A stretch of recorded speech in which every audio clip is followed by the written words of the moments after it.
नमस्कार दोस्तों, मानवर कांसीराम जी एक तर्क दिया करते थे कि यदि दुश्मन के पीठ पर भी चढ़कर यदि अपने लोगों का भला किया जा सकता है तो इसमें किसी का कोई हर्जा नहीं होगा। जैसा कि दोस्तों मानवर कांसीराम जी यह तर्क तब दिए थे जब उत्तर प्रदेश में बीजेपी का राम जन्मभूमि आंदोलन का लहर बहुत जोर शोर से चल रही थी और अयोध्या कांड के बाद उत्तर प्रदेश में ध्रुवीकरण बहुत ज्यादा हो रखा था। बीजेपी की इस लहर को रोकने के लिए उत्तर प्रदेश में दो गैर बीजेपी पार्टियां थी जो मजबूत स्थिति में आगे बढ़ रही थी, एक बसपा और दूसरा सपा। इन दोनों पार्टी ने बीजेपी के लहर को रोकने के लिए आगे चलकर गठबंधन किए।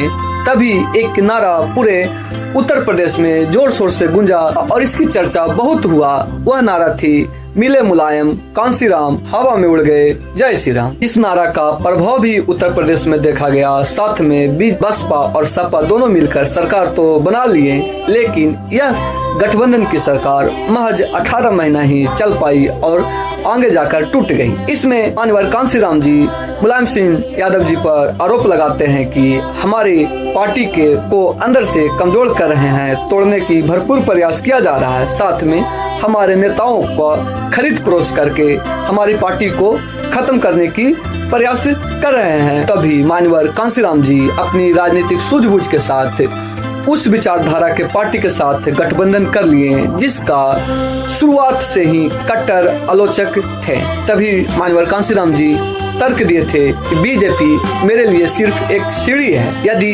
हमें इस वक्त अपने दुश्मन के पीठ पर चढ़कर भी अपने लोगों का भला करने का मौका मिल रहा है तो हमें पीछे नहीं रहना चाहिए। तभी बीजेपी से गठबंधन करके मायावती जी को मुख्यमंत्री बनाए थे। आगे चलकर ये तर्क कांसीराम जी का साबित भी हुआ। बहन मायावती जी बीजेपी के साथ मिलकर वही काम किए जो बीएसपी के शुरू से ही एजेंडों में शामिल थी, जैसे कि दलित संतों और नायकों के नाम पर साहू जी नगर, फुले नगर, अंबेडकर जी नगर जैसे जिले बनाए और साथ में लाखों एकड़ सरकारी जमीन को गरीबों और भूमिहीन दलितों को बांटने के काम किए बहन मायावती जी ने।